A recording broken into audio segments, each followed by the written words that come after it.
I'll probably name this video the best show of this year, which is kind of the truth, but it's also too early to say it because I know some shows that possibly do better. But let's just say it's one of the best shows of this year, so far at least. Excluding the studio, maybe. All you have to know is it's up there at least in the top three or whatever, top three or top five. Let's just say that. Yeah. I think this deserves that title because it's back for another season and it's so much better than the first one. Like if you're into the crime mystery thrillers, I cannot emphasize enough on why this is a must watch. I know people talk about so many famous thrillers for being unexpected, but you can't even predict what's gonna happen next in this show. In this show because the premise is so insane and creative. Okay, enough of glazing. I'll get to the point. I don't think outside of US a lot of people know about this show. I mean, I'm not even sure if it's famous in the US in the first place. Could be because of the streaming platform, but it's kind of crazy though, given the insane list of guest stars in this show. I mean, if it's bad, I'm assuming none of them wouldn't be on this show, right? It's kind of crazy that it's not famous. After 2 years of waiting, finally the second season is out. So, so those of you who have never heard of this show, I'll just give you a small idea on what the show is. So, Pokerface is a crime thriller show created by Ryan Johnson. You know the guy who created Knives Out, and the show is very similar to that, as similar to Knives Out as well, in the sense the way it's shot and the production and the overall vibe, even the look and feel, like the colors in the show, it's very similar to Knives Out. Like I don't know why, but shows nowadays are very dark.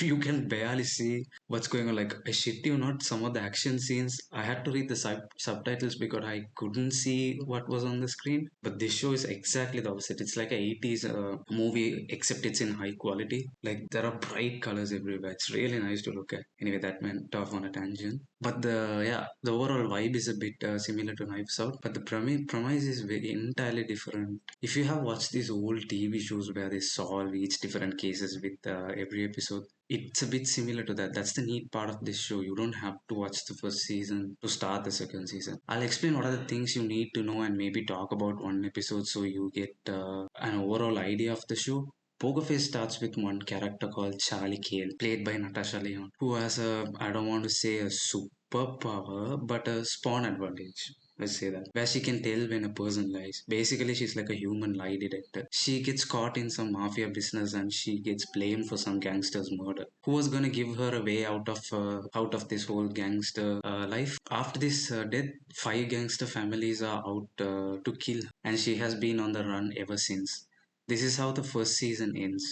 One thing you want to know about the character is she's extremely curious. One could call her nosy because that's what she is. That's why she's dragged into these kinds of instances as well. Plus, Charlie has to help someone when they are wronged, and she's very empathetic and extremely smart. I had to say these things because her actions won't make sense otherwise. Because most of the times, the problems she gets involved in has nothing to do with her, despite all that she does it because of her good nature, a classic good cop mentality, which I haven't seen in a long time. But those kind of characters existed in old films, but not anymore. So that's about Charlie. But one thing I was concerned about the second season is we already saw what Charlie's power can do. I mean, we got 10 episodes of the same thing. Not to say it wasn't interesting, but I thought to make it interesting, they have to take another route. But to my surprise, they took the same route and somehow made it 10 times more interesting. Meaning it's still the same. Charlie figures out who the murderer is with her power. I honestly don't know how did they pull this off, but to be fair, they kind of repeated the same thing, but it just worked. But to be fair, we are only like 4 episodes in, so but it doesn't look like it's gonna be bad unless they're trying to Game of Thrones this shit. Why it works well, there are several reasons for it. The main reasons of Natasha Leon. She's great as Charlie Kell. She brings so much to the character, from her body language to her sarcastic humor. She pulls this character off so effortlessly. I mean, think about it. She's a typical good cop character in the show, which is kind of boring. I mean, it was nice to watch it once, but now people just hate good people, right? Because those characters are not interesting, or they're hard to make it interesting. At least what I think. That's what I think. But she does such a good job as Charlie. She rather comes off as funny and charming. And I honestly like. I can't get enough of her. She's really good. She does all this shit and she has no business getting involved in it. involved in any of this, and I don't question her action for a minute. Plus, she's super stylish and badass too. One thing I'm excited to see, I saw a preview of the rest of the season, and it looks like they're gonna explore more about how Charlie is gonna settle down, meaning we might get a whole other perspective of this character. We did get a glimpse of what she really wants in the first season when she visits her sister and she wants to play with her niece, but of course, her sister doesn't allow of the life she chose to live, which I thought was a very interesting addition to the character, made her character a bit more complex and empathetic. We might get more of that in this season, and another reason why the show works is like it's crazy. It's actually crazy. Like the instances the character is being put and she how she navigates through it. I think that's what makes it more interesting. The last episode is a good example for that. So the premise of the episode is basically a cop in Florida makes TikTok videos with a gator, and this keeps winning best cop award in Florida consecutively for 7 years. This makes another cop like a good cop, a bit angry and bitter. So this cop adds something on his. Damn, this is a weird tongue twister, dude. I can't say it. So this cop adds something on his drink to make him shit all day. But the fella ends up dying, and to cover this up, the good cop gets this gator to eat him. But the gator doesn't do it. Guess what she does after that? She puts a cocaine on the gator's nose to make the gator go crazy. Basically, make the gator violent for a short period of time, and then of course this works, and the gator eats its owner. I mean, what a crazy premise, right? Who even thinks of something like this? Like the creativity in this show is unhinged, dude.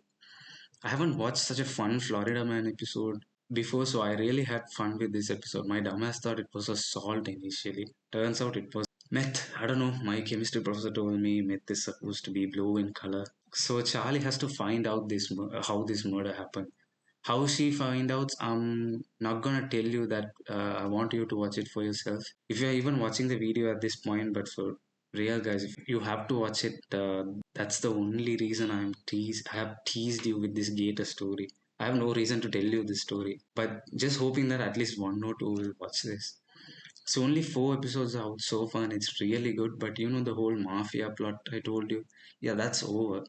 They put a full stop to it in the third episode. I thought the entire episode will be about that storyline. But they finished it. We're only 4 episodes in. I'm not saying it was underwhelming. I expected it to take a dark route. That's how it was built up. But they are going for a fun, light-hearted approach. I mean, it makes sense. She's just one person. How can she go against five gangster families? But the way they ended it, pretty fucking crazy though. It was amazingly written, and the twist in the story actually got me. Plus, even the guests, John Mulaney and then fucking Howard from Big Bang Theory, both of them were great. John Mulaney has a giga chat face, dude. Oh, when did that happen? But for real, he was really good as this character. But I wonder where is the show gonna go now, because the main plot is kind of over. So the show is a bit directionless at this point. But again, like I said, Charlie settling down would probably be the best storyline. I have faith in the creator and Natasha Leon too. I mean, if so many actors are willing to be a part of this show, it can't be that bad as well. But seriously, guys, I think it's one of the best shows of this year. Really, really well done. Very grounded and realistic, and very, very funny, and it's thrilling. So don't miss out. So yeah, that's about it. See ya.